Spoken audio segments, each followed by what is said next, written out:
Good afternoon, everyone. I'm Maria Sims with Big Fork Technologies. Thank you so much for joining us today in our Survive and Thrive Working with a Remote Boss webinar. I know that these are challenging times for everyone, and we hope today to share some of our experts' opinions and strategies for dealing with working from home, how to show your boss that you're still adding value, and more importantly, getting exactly what you need from your boss in order to be successful and continue to move your company and your team forward. Just a little bit about myself. I'm Maria Sims. I'm the president and COO of Big Fork Technologies.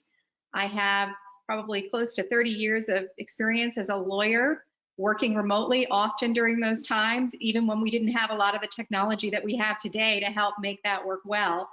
So I hope that I can share some of my thoughts with you today. Big Fork Technologies is a software company. We do legal operations designed to help save money, reduce time spent on administrative tasks so you can focus on more important high-value projects, and to reduce your risk so that you don't have to lose sleep at night worrying that things are going to slip through the cracks. So legal automation has really helped us be more efficient. And especially now that we're working remotely, we're able to track a lot of our projects, contracts, and matters so that we know things are going to continue no matter what's happening out there in the world and the uncertainty that is occurring. And at the outset, I just want to say I hope everyone is staying safe and healthy, and that is the #1 priority and should be everyone's priority as we talk about these things today. And we'll touch on a number of things about how to make your life a little easier during these difficult times. And we'll even talk about balancing work and home, some wellness things as well, continue to be productive and put your best foot forward. And the panel we put together today are people that are experiencing the very same things that you all are. You know, this is the greatest, as Time Magazine recently said, this is the greatest work from home experiment that we're all in together. And I like to say that now we are, whatever we do today, we're really establishing the best practices for what it's like to be remote working that's here to stay. So without further ado, I'd like to have our panelists introduce themselves. Brycelyn, do you want to start?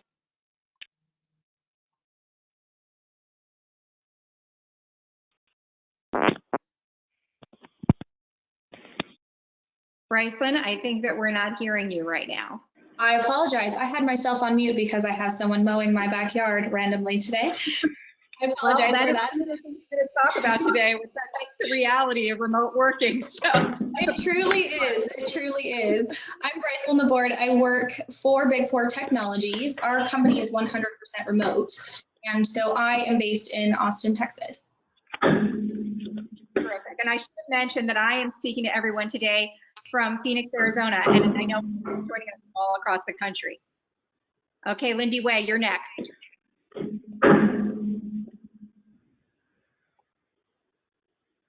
Lindy Way, you may be muted as well. Oh yeah, I looked at Bryce and I went, oh, she's muted. I'm gonna unmute myself, and I didn't. Sorry. I'm Lindy Way. I'm based in LA, and I work for Herbalife Nutrition. Excellent. And Gianna. Hi, I'm Gianna Bixen, and I'm speaking to you from Scottsdale, Arizona. I'm an account manager for Humanetics. We're a small, well, mid-sized health food medical device company, and I work in the hospital division. Excellent, excellent. Well, thank you all for being here. As I hope everyone's patient with a few technical glitches. I was saying the other day, I've been on a number of webinars, and it seems like no matter how much planning goes into them, there's always something, be it the gardeners in the background or technical difficulties. We're missing a panelist today because her internet is out on her entire street. So I think the key is flexibility. And we're going to talk about that in terms of working with your bosses and your team remotely today. But the first question I want to ask everyone is just to kind of give us a framework of what has changed other than the obvious. What has changed in terms of the way you interact with your team and your more especially your boss? And what are some of the pain points you've been experiencing? And just give us a brief overview. And we'll talk about those things as we progress through the webinar today. Brycelyn? Well, as I said before, I'm 100% remote and I have been. So while the work life hasn't necessarily changed in that respect, our client needs are shifting. And so work does look a little bit different these days. And balancing life in the midst of work looks pretty different as well. And so there are pieces of it that are different for sure. And I like to go end my day and move on and go out for dinner. And that's different now. And so focus is a little bit different. Declaring the end to the workday is a little bit different. But for the most part, staying home and working isn't too different for me. Excellent. Lindy Way, I know that you're managing a lot of real estate and projects and development, and it's very reassuring to hear that those are still going on. You shared a little bit about that with me yesterday. Would you say that your responsibilities have increased or decreased or stayed the same? And how are you able to interact with all those folks, since real estate tends to be a lot of different projects spread out over a large area? Well, I am in charge of our global real estate, so a lot of my job is kind of remote in that sense, because we'll have to have Zoom meetings, and people wander around with their camera and show us a video of the space sometimes, because unfortunately I can't fly to China every weekend and check out a new building. So some of that is already sort of on my radar and things that we already do, but local projects, normally we are actually in the office and walking the space and talking about various things. So these days, again, thankfully for Zoom and all the other ways that we can do video conferencing, we look at plans together. Someone will share, a PDF of the plans, and we'll go over that. We do have people sending us photos from the job site, since there is construction going on. So we just really have to be, I think, more aligned now, because we aren't all there to look at the same, electrical plug that we wanted to move 5 inches to the left or right. So I think there's a lot of just double checking, triple checking, making sure that, yes, we are all aligned on this decision that we're making. So it has been a little bit different in that sense. And probably a lot more tracking and documenting, I would imagine. Yes. You'd have to, in order to follow those changes or change orders and that sort of thing, rather than just being there eyes on the project in person, correct? Correct, yeah. And Gianna, you are in a very challenging area right now, being in sales, and your whole bread and butter is going out to the hospitals and meeting the doctors and the healthcare providers, which is, as I said at the beginning, very challenging right now. So what obviously that's a big change for you. So what are some of the big picture items that you're dealing with in that context? So I'm a field employee, meaning I've always been based in Arizona, so I work out of my home. But usually I would be out in the field walking into different hospitals in Arizona, Nevada, and New Mexico at least 3 days a week. Now hospitals don't let you in. They started out taking our temperature and issuing us masks, and then it went to no contact whatsoever. So we've been doing a lot of things remotely. Sometimes it requires a lot more planning. So if I have a call with an executive team, it entails a lot of calls from my team, whereas before we would be meeting in person, we'd fly into the town. Now we're doing everything remotely. And it is challenging. The exciting thing is people still want to talk to us. There's been a lot of talk about, as I said, we're mainly in the blood space. So there's been a lot of side effects of clotting with COVID. And I mainly sell a test that evaluates a patient's hemostasis and clotting. So that's been something that hospitals are looking to use with their COVID patients. So they're happy to take my calls. And in fact, they're calling us with clinical questions. Awesome. And now with everything on hold, I'm sure they're much more used to, given telemedicine, having to reach out remotely and having that be more acceptable than you going in and having to press the flesh, right? Yes, exactly. Terrific. Well, today, thank you for those great insights and very interesting. I hope that today we'll be able to kind of break it down and give people who are listening some strategies for making it work based on your experience. So one of the ways that I think, or one of the things that I think people, when they're sort of scrambling to adjust to the new normal, they just want to get the work done. But there are some very simple things that we have to make sure in place so that we can be the most productive. And one of those things is to establish your separate workspace. And before I get into that, let me just remind everyone who's listening that if you have a question, you can submit the question. There's a questions bar on the GoToWebinar control panel, and we've already tested it out. Just like most things, you probably are hearing my dog at this point, so excuse me for that. The reality of life coming in. But if you want to ask a question, you can just put it in the space bar, in the questions bar, and we'll do our very best to answer it. So how to begin? Establish your space.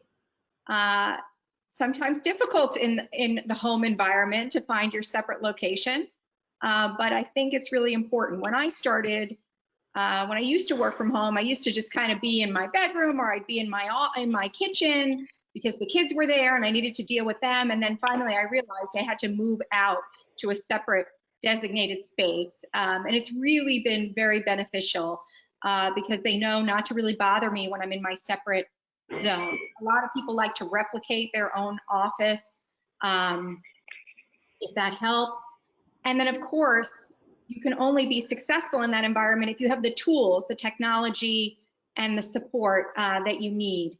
And I guess a lot of people want to know, what do you do if your boss is not really adept at technology and video conferencing? And I'm curious if any of our panelists have had experience with that. Obviously, Bryceland being a Big Fork, we're very accustomed to video conferencing and Zoom and all those different meeting tools that we have. But Lindy Way, being in real estate, I imagine not everybody is very technologically savvy in that field.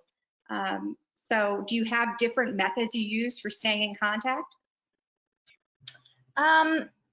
Besides the multitude of emails these days, I feel like emails have been increasing in number. I think just to sort of stay on track with things.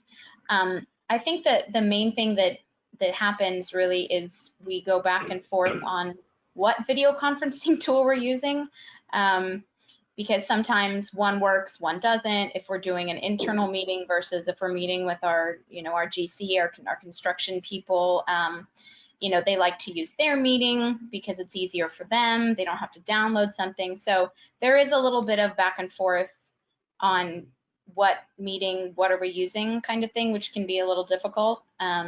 So I think that's sort of the main thing that I found with our vendors, is that it's just easier for them to use their own technology than trying to, do whatever we have. So we try to make it easy for them instead of, making them adapt to our way of doing things. So then you find yourself having to use multiple tools that may be integrated or may not be integrated. So that's right. One of the challenges. Yeah. And Gianna? I think you talk about establishing a professional zone. I've had to flip back and forth. I have my own office, but it's horribly backlit during most of the morning. So if I'm on a call like this before 2 in the afternoon, I end up coming out to my kitchen island because I'm backlit. I think the one thing we learned watching the NFL draft is everybody looks in the background, and we all like to look at everyone's houses. So you want to make sure you have a nice neutral setting. I even invested in a little bit of lighting that should give me a better professional looking appearance. But keeping a neutral setting in the background, other than take your dogs and take your kids to work day, is a really nice thing to have.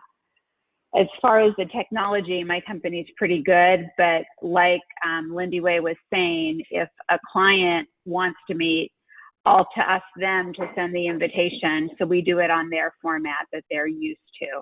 If I'm doing the presentation, of course, I like to have it on what I'm used to so the presentation goes well. You make a great point. I've been on a number of Zoom or GoToWebinar calls where people are totally in the dark, and it may seem like an insignificant thing, just this aesthetic thing, but it really, I think it detracts from the conversation. You know, if you can't see somebody's expression or look into their eyes when they're talking to you, especially when you're. Yes. Did you see this morning the Good Morning America reporter that was Christopher Reeve's son got caught without pants? He had on a suit, he had on the tie, he had on the jacket. They panned away and they could see his thighs. He insists he did have underwear or something on, but you got to watch it. Even at that level, mistakes get made. Absolutely. There's all these funny things going on all around the internet, where this one guy was getting ready for his Zoom call and everybody was on the line and he didn't realize his camera was on, and he's walking around the room and he's in his underwear and they're texting him to tell him that he's in his underwear. And there's a very funny shot where he ducks behind the couch very quickly as soon as he checks his text. So yeah, we joke that pants are optional, but yeah, you got to wear something. And of course it adds to the professionalism. And I think, again, creating that space is important, but also having a professional look, a professional background. I think it helps to keep you on task, and the lighting is very important. So what we've put together is a list of some equipment and technology. Before I move on, what are some of the lighting, you know, you have some great lighting, Gianna. What would be some lighting suggestions? I know that there are some ring lights people can do. I have one right here that's portable. I can show everybody. That just really helps to light up your face when you're online, and then you don't have to. I have one that's got the ring light with the mirror, so you can reflect the mirror. I don't know, you can get them on Amazon. They're pretty inexpensive, but I think they do make a difference. It's not a bad little investment, and you can write it off. My work even paid for it. There you go. There you go. Excellent. And then, of course, to keep the background professional, I was talking earlier to a few people about how I was shopping for some technology, and they gave me a demo, and the guy giving me the demo was very smart, very capable and helpful, but I was so distracted by his tequila bar behind him during the whole conversation. And while, you know, I can't fault him for that, it was really that it was in disarray. It was very messy. It was kind of irritating. So you never know what people are going to key in on. So probably keeping the background very professional, good lighting, and decent clothing when you're on is a good idea. Okay, so here are some of the things. Bryceland, do you want to talk about just point out a few of these things that we think have been helpful for us at Big Fork, and what all I think employees should be thinking about, see what they may need. There may be some things on this list that you haven't thought of that you may see now and say, hey, why don't I have that? That would really help me in moving the ball forward.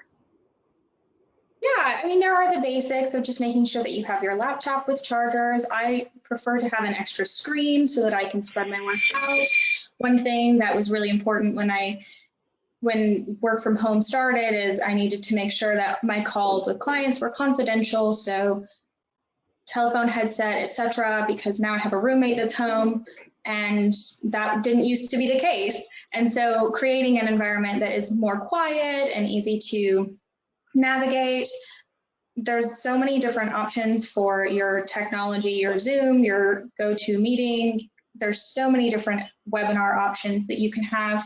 And then just making sure that you're set up to collaborate with your team. We at Big Fork use our own product, ALOE. That is a project management software and is a contract management software. And we're able to see what everyone else in our team is working on very easily. We can see what's assigned to everyone, what the status is, what the holdups are, all of those things. And that helps us reduce our email and all sorts of stuff. You don't have to have something like that, but if you have online collaborative places where you know where you're storing documents so that they're not on your computer and they're not on your personal computer, but your coworkers can collaborate with you, your boss knows where to find your work, and perhaps there's a task management program or something really simple that you can pitch to your boss to help them manage you, because this is new to them too. So they're learning what remote work and remote management looks like, and you can help them learn how to manage in that space and make recommendations and do a little bit of research for them to take that off their plate. That's an excellent point. And I think the other thing I would add to that, there was a study from the University of California, Irvine, that found that the most successful remote workplace environments were where people actually like each other on the team, obviously, and get along, but also where they were using similar working styles. And I would say that includes similar technology. So as best you can, with respect to your team, avoid some of the pitfalls that Lindy Way was talking about of having multiple platforms and tools that you're using that you have to switch back and forth from. It can be very frustrating. So as best as you can, suggest, if you know that members of your team are using a particular, or they're using Zoom rather than GoToMeeting, for example, suggest to your boss that that everybody should be on the same page with respect to that. And don't be afraid to make those suggestions, because as Bryceland said, you know, our bosses are learning this too. So I think that they would appreciate someone who takes initiative and makes those suggestions and ask. And you cannot say that you're not being productive because you're missing things if you haven't shared with your boss that you need them, right? So very important. Okay, so now that we know that we want to have our own separate workspace, that we need to have the appropriate tools and technology and let our bosses know that we need that technology, what are some of the other things that are key to a successful work from home operation? And here are a few points that I think are really important. Setting up a schedule. You're working from home, so many things get in the way, especially now with kids home from school. You have a lot of divided attention and divided responsibilities, and the dog is barking, the mechanic is coming over to fix your car. I know, Johnny, you're waiting for that. So the doorbell's ringing. There's a lot of things going on. If you can set a schedule that you know is going to be your time to do work, that is the most important thing. Also, let your boss know your availability and be accessible to your team and be flexible. These are all very key points that I think are going to make the difference in you being successful working from home. Do you guys have any thoughts on that? Lindy Way, are you able to set up a schedule and stick to it? How is that working for you? Yes, mainly because I have a dog that likes to get up at about 6:30 in the morning. So I have to get up and take him out. So I normally get up at 6 when I'm going into the office anyway. So I've kind of kept my same get up and go to bed hours, which then sort of translates into the same normal working hours as when I'm in the office. So my boss is very good about making sure that we get a sort of stop time to work, or if we need to set up a time during work that just to block it out on our calendar. She normally has she calls it balance. So she has an hour every day that she blocks out for lunch. She calls it balance, so that she can have a lunchtime. So she's very much on our side about making sure that we're sort of balancing the work and all the other things that we have to do now that we're home all the time. Those are great points. And I also think another thing about having a schedule is it makes you, it encourages predictability. And I actually think predictability is one of the most important things. almost more important than being accessible all the time is at least designating a time when you know you're going to have that meeting with your team, or you know you have that meeting with your boss to report in on what exactly you're doing and inform them of the value you're continuing to add to the company. Bryceland, do you have some thoughts on that, on predictability? I unmuted myself. I do think predictability is twofold. There's the being available piece, which normal business hours don't always work. You might have kids that are running around your house. You might have other responsibilities that are popping up throughout the day. You need to take the dog out on a walk. All of that stuff might interrupt the normal business hours. Some days it might just be hard to focus because we're all experiencing this just weirdness that's coming with experiencing this global shift. And so normal business hours might not always work. So making sure that you're letting your boss know of unavailability outside your normal cadence is good. I work with people in different time zones, so sometimes I need to work later in order to work with people that are in those other time zones. And so I might block out a little bit of time in the middle of my day that I rest. I'm still available, but I might be doing a few other things, cleaning my house, making sure everything else is getting done. The other part of predictability is just making sure that you're keeping your boss apprised of what's going on. So you are being predictable in your reporting measures so that they're not surprised when a project is behind. They know the wins that are happening, and that they know that they can count on you to let them know if you need something. And that's a big part of predictability in your work schedule. And there's a great point, and I think that there's also a balance, right? So, which begs the question, how much accessibility is too much? Should you be concerned with overwhelming your boss with too many questions? I know a lot of folks say, well, this is a whole new world, and so questions are important, and there's never a dumb question, and we need to make sure that we stay connected. But is it possible to be almost accessing your boss too much? Gianna, do you want to speak to that? I see you smiling, and I think you know what I mean. Well, I have two nurses who I work with who, well, they're not my direct reports. They collaborate with me, and one is brand new. We hadn't finished her onboarding yet when everything happened and quarantine started. So I've actually asked her to save her questions to once a day and scheduled a call with her every afternoon at 4:30. So we go over what's come up and what she wonders about, because getting texts throughout the day, I find I don't respond as quickly, and I know she might be irritated, so she can jot it down and get back to me. The other thing, though, that I do with my boss is he likes to have the predictability. It's kind of his pet peeve when we have a company-wide call. There might be 125 people on it. You can see everyone on the screen. He wants to make sure he sees you. So I make sure I log on and I'm visible. I don't just have that black screen with my name. I've tried to figure out how I can look at phones and do stuff at the same time without looking distracted, and that's difficult. I will sometimes shut off my camera once I know he's acknowledged that I'm there. But letting people know that you are there, that you're not just the name on the black screen, I think really adds to your credibility. I totally agree. I think it's very important to have that face-to-face interaction rather than it always being audio.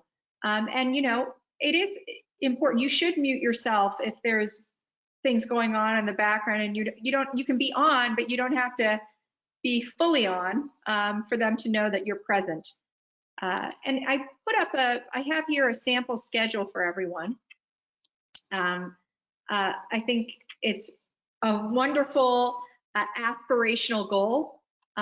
Working with breaks every 30 minutes, checking in with your coworkers, scheduling that time for breakfast and with your family, taking a break from the screen, taking some time for yourself at the end of the day. Gianna, I know you mentioned you like to get up and, you know, move around a little bit. I got to get off of my ass. I find I got to get up and move. I mean, even if it's walk around, check out the daily update from Arizona on how many cases, you know, that comes in at 9 o'clock. and I'm usually working at a steady pace from 7:30, but I always go out at 9 and check that.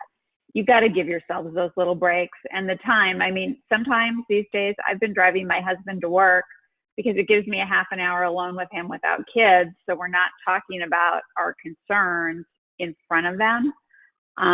That's been something that we've started doing, especially as he's been working on some COVID units or places where people might be positive around him. It's stressful, and I don't want my kids freaking out unnecessarily. So I can freak out with him without them being there.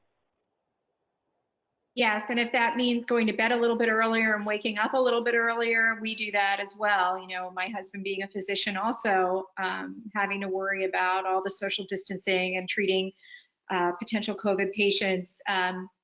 So you're right, and that's a very good point, to set aside that separate time for you and your partner to discuss these issues away from the children before work starts, and you know, just kind of recharge the batteries together as well. Lindy Way, you also talked about taking breaks during your work day. Yeah, I take the dog out every couple of hours and we do a lap around the block. So that's nice to get outside in the fresh air and also just, you know, be technology free for a little bit, not be staring at a screen. So I blame him for my breaks. Awesome. Well, so in addition to setting aside your workspace, getting that professional feel to your area, and having that accessibility with your boss and figuring out how you're best going to communicate with your team members and setting up that schedule, I think another important thing not to lose sight of is making sure that you are continuing to further company goals and communicating those goals with your boss and your team, and sticking with them. And one of the challenges, I think, of not being in the office and being right there to be able to report to your boss on a you know, hour by hour basis if he's right next door to you or down the hall, is that he may not know what you're doing. So it's really important to make sure you have those progress reports and communicate early and often with your boss, not in a nagging way, but in a predictable way. And so I know each of you have a different way that you are tracking your performance and showing how you're adding value. Gianna, you want to say a little bit about what your company is doing, what you're doing to not only keep track of it for yourself, but also to report to your boss? Yeah. The mechanics here. Oh. I got to handle this for a second. You can go to Bryceland. Sure. We'll go to Lindy Way or Bryceland. Would you guys like to jump in?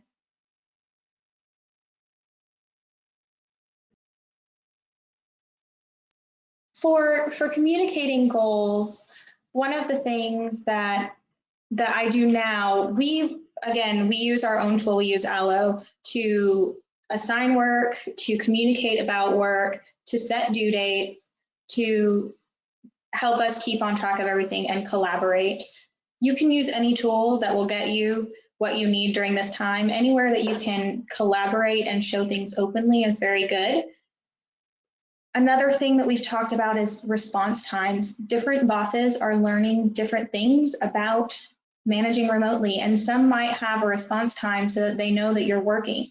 But if you are working and you're really having to focus, sometimes I need a couple hours of dedicated time. And if there's a response time where I need to slack back within a certain amount of time, like 5 or 10 minutes, that could be really challenging for me. So I might need to tell my boss, hey, this response time isn't allowing me to be productive and to focus on this really big task. And I can kind of push back gently and let them know the why behind what is a struggle. And the other thing is, sometimes your boss isn't going to set a structure for you. And so if you're struggling with knowing what your goals are and what the expectations are of you, ask a lot of questions, find out what your due dates are, learn what your boss is wanting. So just make sure that you're communicating on your end so that you can create a structure for yourself and report back on it, so that they know that you're adding value to your company and that you're working hard, even when they're not covering or seeing you in the office or checking on you in a meeting. You still have that structure. Right, and I think it's very important so that you have that, and as long as you're communicating with your boss what method that reporting is going to use, you'll be okay as long as you do that up front and creating that predictability. I went to the next slide where we talk about making sure that you agree on a monthly, quarterly, yearly performance goals and tracking those. And how are you going to track those targets? Be it, and there are many, many ways to do this. And Bryson, you mentioned how we do it at Big Fork, but there are many, many different ways there, and it really depends on style. And so it's going to take communication with your boss. So some bosses want phone calls, which my suggestion would be if they want phone calls, you should be following up with an email to document whatever was said in that phone call so that you can say, hey, remember we talked about this, and just track it for yourself, even if your boss doesn't want that paper trail sent to them. A lot of bosses are still using spreadsheets. That can be kind of clunky and difficult to decipher, but again, anything that you can use to track your progression toward the agreed upon goals is really important. Lindy Way, do you have any thoughts on this in terms of the way your structure is? We use a project management software as well online, and so most of my projects are tracked that way. Everyone uses it a little bit differently, but you know, you can put due dates in there and things like that. We also have company-wide MBOs, and so we do those at the beginning of the year and then sort of update quarterly our progress thus far, and there's some tracking tools there as well. So that's also, I think, a nice way if my boss is ever wondering, you know, what's going on, if she's, you know, not able to ask me for whatever reason, there are sort of some alternative methods that she can go in and run a report and just double check and see what's going on. So it adds another level of transparency, I think, that can be helpful, especially right now.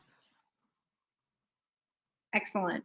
And like we said, there are many different ways to track these things. And the most important takeaway, I think, for the folks listening is that we want to make sure people are thinking about how they're going to track these things. No matter what method, get a method and track it. And depending on your needs, how complicated it is or how simple you want to make it, that'll be determined by talking to your boss and talking to your team members. Here, I'm just popping up on the screen what Bryceland mentioned, what we use at Big Fork Tech. We don't use spreadsheets. We use ALOE, which is our project and contract management software, so that it makes it very easy for team members and your bosses to see the status of a project and track it at any given time, really at a glance. But again, there are many ways to do this, but we wanted to put it up there so you could start thinking about some of the ways you'd want to track what you're working on. Here's an example of our dashboard where you can track a project from beginning when you open the file to completion and approval. And you can see everybody working on the particular project at any given time. So when someone new comes into the project, they don't have to reinvent the wheel because we're integrated with the email system, we're integrated with DocuSign. So all the team all has eyes on the project. So there isn't a lot of going back and forth with phone calls. Where are we on this? It's very self-explanatory.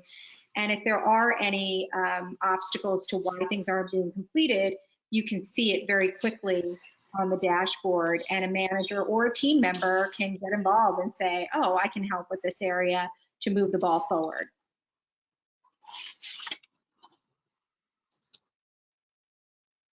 And I lost my way to switch to the next slide. Okay, hang on a second. There we go. Okay, so we talked a lot about this, fostering communication and collaboration, setting up the communication policy. I think that we went over a lot of this. Whether you want to have it face-to-face all the time, I don't think that that's necessary. I think people, when they work from home, they don't want to have to get all dolled up every time they're, every day to talk to their boss. You want some down days. So you'll just have to work that out as to how much visual you want with your boss. And that's going to be a style thing again. Bryceland, do you have any thoughts on that? Yeah, I mean, in terms of communication and collaboration and communicating productively, when you want to share with your boss what you've done and what you're doing throughout the week, I like to communicate it on a project level. Here's what's complete, here's what's pending, and here's what needs your help. And then we've also talked about my boss's teenage son brilliantly calls them side quests, because in video games, when you aren't necessarily making progress toward a specific goal, but you're going on all of these little journeys on the side to make the rest of the game easier. Those are side quests. And sometimes there are days where you're doing a bunch of work that doesn't necessarily feel like it's meeting a means to an end in your project, but it's very important work. And so if you get stuck in a lot of those, you don't necessarily always have to list every single one of them out, because your boss doesn't need that much information in a report. But it can be useful to say, I've done a lot of additional work in this area, so that you can communicate. I've done all these side quests, I'm being proactive, but progress toward these projects isn't necessarily being made on this particular day or during this particular week as I accomplish other things. I think that's a very good point, and I think the takeaway is communicating productively, not communicating just for communication's sake, Correct. not to check the box that you're checking in, but to be productive. And one of the ways you can be productive is to make a list, of your questions for the meeting, or try to figure out the answers yourself before you have to bring it to your boss's attention, because they have a lot of balls in the air. It's a whole new world for them. They have a whole different set of stressors that you may not even be aware of. So it's very important for you to try to do some of that legwork yourself and get those problems solved on your own before bringing it up the chain.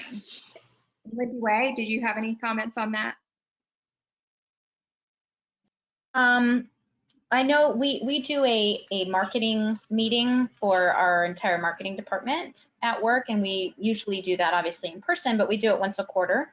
So a couple of weeks ago, we had a virtual one where, it was, we went around and sort of had someone talk from each sub-department and talk about what their department was up to, and sort of some projects that they were working on and things like that. So it was nice to be able to still do that.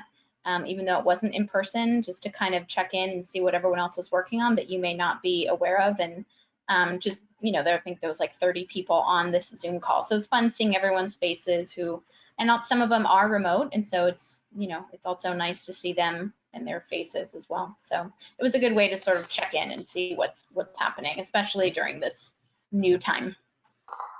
Absolutely. And how do you find working as a team on the same project? How are you able to achieve that collaboration that's so important to moving the ball forward? We have lots and lots of meetings. There's sort of we call them pods at work. And so there's sort of one person from each team that comes together when there's a new project kickoff.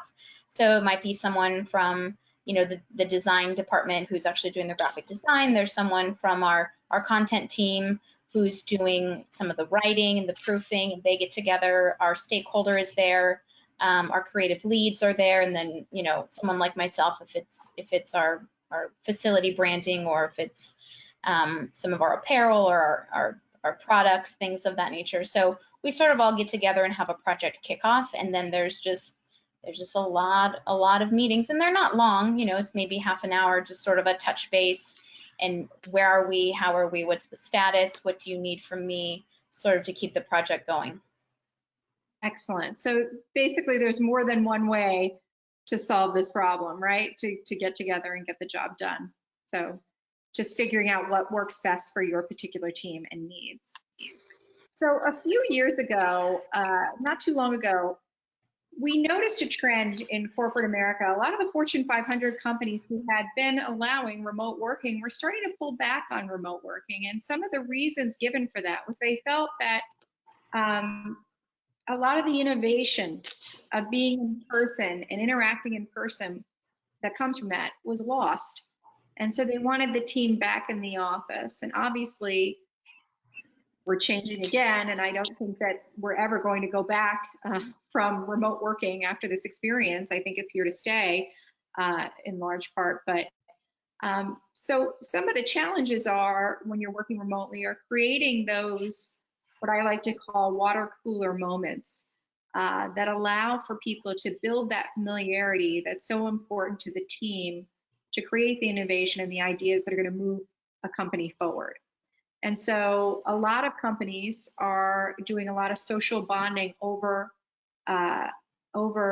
Zoom calls or GoToMeeting calls. I read a story where one company once a month has the same exact lunch delivered to its team at the same time, and they do their Zoom meeting, so they're all eating the same pizza and salad as a way of unifying them. So there are these little things like birthdays that all into building that trust battery that are so important, positive team and positive growth. Gianna, I know you being in sales are very, very familiar with how valuable these tools are. You want to share some of the things that have been effective for your team? You know, we've been having some fun stuff. One of my nurses has a new baby, and she's having a second one. So we did have a virtual baby shower, and that was really kind of fun. We all sent her the gifts, and she opened them up online and could hold them up and show everyone what she got. It was a small shower because it was just people from our company, but it was really great team building. And actually, I like Zoom baby showers better than real life baby showers. I didn't have to take off a Saturday afternoon. So I hope that's a trend I hope stays. And everybody opened champagne and had a glass. I know a lot of people are going through this. My son is turning 18 next week, and so I have to be a little quiet. I'm trying to plan a surprise online little birthday celebration for him, and where everyone sings happy birthday at a certain time. And so especially in these times when everybody feels so disconnected, just a little bring people together and make you still feel like you're something bigger and still moving the company's mission forward. Another thing that I like to remind people to do is to find a buddy. Everybody needs to vent about what's going on at work, and whether it's a coworker that you trust that you can talk to offline about what's going on at work, or maybe even better, somebody outside the company that you can talk to and have your little sesh with about what's going on with your boss, I think is probably very good for your mental health. Lindy Way, do you have any thoughts on that? Yes, my boss has instituted a 3 times a week team Zoomies, and we get together for about a half an hour. It started as a sort of a team check-in, and we would all talk about what we were doing, and it is now sort of morphed into something we do more in like the late afternoon, early evening. And while people can talk about work if they want, it's more about, meet the kids, here's what my kid drew today, or meet my dog, or what am I watching on Netflix, or so it's sort of a non-work just hangout time, because there's some of that happens at work. You go to someone's desk and ask a question and then start talking about your weekend, and so it's sort of a nice replacement, if you will, for the social bonding time that you can have at work that you're not really getting right now. So that's been kind of fun. Exactly. Brycelyn, do you have any thoughts that you want to share? I have done a few game nights. We haven't done anything work related yet, but I've done some game nights on Zoom, and our work is very connected via Slack. And so we connect pretty much daily in our group chat, and then we can have side conversations, check in with each other, just be really intentional about seeing how each other are. And I never start a work call that I'm leading, or even when I'm not leading it. I try to ask some questions just about people's personal lives to bring that into the focus before we get started or before we hang up, just so that we're acknowledging our humanity and our connectedness, and just really making sure that we are caring about each other and doing our best to honor that. And we talked about how important it is to set aside that time for family so that they're not distracting you when you are trying to get your work done during your set scheduled time. So I just included in here a list of a few things, ideas, some takeaways for folks on how to set that up. And it does take quite a bit of planning. Like I said, I moved myself out of a room. If it's not working, adjust. That's what I did. And make sure your kids are occupied, which is very challenging in these days, especially since they're home all day. Incorporate exercise. I love the one about encouraging your kids to practice their instruments. It's like they didn't before COVID. Why are they going to now? But if you can get them, God bless you. If you can get them to practice piano, fantastic. Exercise. My girls do online yoga. They try to get me as much as they can to do it. And really set aside that time once you're off the clock. And patience, obviously, always has to be at the forefront of everything that we're doing right now. We're all being asked to be incredibly patient. I wanted to talk a little bit about wellness. We've talked about the importance of looking professional when you're talking to your team. I joke that my husband is so grateful for the video calls we have each week because it requires me to wash my hair and look presentable. So I think it's important to have that aspect of civilization injected in your life, even while we're sitting home in our sweatpants. And trying to stay active, obviously very important for your mental health. If you have an exercise bike at home or a treadmill, get on it. Or a lot of places are doing free classes online where you can just flip on the TV and do some yoga, like I mentioned. Get out, walk your dog Lindy way. I'm sure they love it. Throw the ball around the backyard. I usually take the kids out for walks, or we go out and pick lemons from the tree or something like that. Anything to kind of just unwind and have that outlet. And I think it's very important to limit media consumption. I know everybody's talking about how they watch so many movies and TV, and I find during this time I'm watching a lot less. I find so many other things to do, which I think is good, because I honestly don't think there really is much news worth listening to on a day-to-day basis anymore. I mean, we all kind of know what it is. Do you guys want to add anything about staying connected and how to maintain your overall well-being? Gianna, I know you're doing a cooking show, Gianna. Yeah, I played around with that for a while. That was early on, and then we became the no carb quarantine. So the pastries have gone by the wayside. But I have had lots of family Zoom chats, and I got to say, it's been so much fun trying to watch Aunt Savina and my mother connect on Zoom. But we've included the older generation, and once they get the hang of it, they really like it. I mean, now every day it's, what's the name of the app? I keep getting notices that my Uncle Larry is in the house party. So he figured out how to use it, and now he wants to talk all day.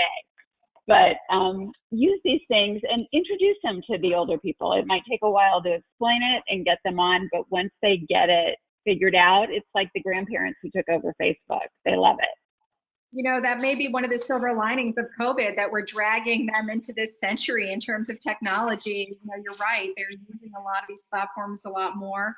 I myself have connected with people, and you ask yourself, why didn't I do this before? Well, because we really weren't focused on these video conferencing tools, but I'm connecting with people from high school. My high school reunion was canceled. We're all getting on these Zoom calls, the Zoom happy hours. So I think it is really good for recharging your mental batteries.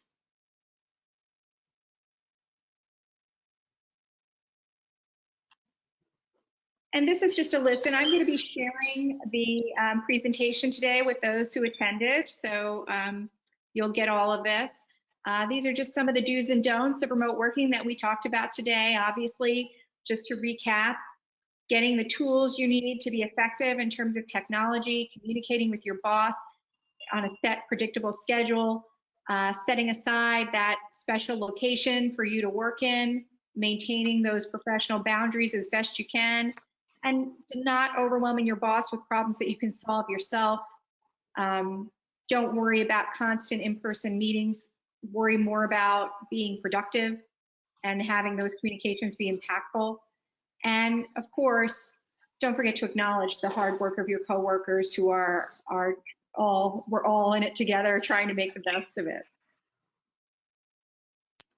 And, you know, COVID-19, I'm so happy to say, will be over. I'm encouraged by the reports that are coming out that we're flattening the curve and the social distancing is working. But I think we all know that remote working will be here forever, and whatever systems you put in place now and best practices you have now are going to be what's at the standard in the future in the long term. I just want to thank everybody for joining us today and give our panelists the opportunity to give some final thoughts on their takeaway of their experience working from home. Lindy Way, you want to kick us off on the final thoughts? It's been an interesting transition being at home every day. I usually work from home at least one day a week, and I do a lot of traveling for my job. So it's been different, sort of being forced to stay home. I think that's kind of the main thing, is that it's the way that you have to think about it instead of making it a forced stay at home. You know, I think it's really the attitude that you have towards this new kind of way of working. So if you can, you know, come at it, I think with maybe a more positive attitude and how can I make this better? And, you know, because once we go back to work, I don't know, will we be working from home more, you know, now that our companies are hopefully seeing that this is maybe a way to work, you know, there might be something new after this. So I think sort of coming at it with a positive attitude really has helped in the big shift. Excellent. Gianna? I think for me, as long as I keep some POs coming in and products being delivered, maintaining touch with my customers consistently, and we'll all get through this. Absolutely. Brycelyn? Yeah, you know, as I have been reflecting on my personal remote work experience, especially during this, I have also been considering, you know, there are bosses who are difficult to work with during this time. They're not used to remote work. They're not used to this style of management. They may have been difficult before this.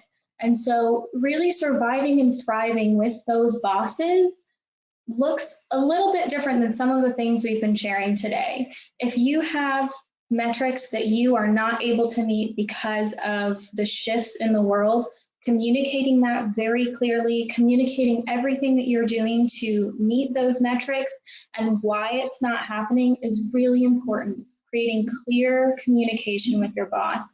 If there are reporting requirements that are taking an inordinate amount of time that you don't necessarily understand the usefulness of, asking those questions, making sure that you understand what they need, and also making sure that you can really set some boundaries within your workday if you need to. That boss might be managing their kids, they might be managing all sorts of things while you can work a regular schedule.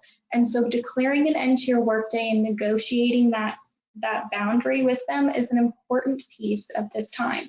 So while I've been able to have this very lovely experience with my boss and using our tools and all of the necessary things that keep my work moving, we recognize that not every boss has this remote thing ironed out. And so if you're looking for resources, starting with communication and starting with asking questions and understanding what metric your boss is trying to meet and who they're accountable to is a really important tool in making sure that you can survive and thrive in this time with your remote boss.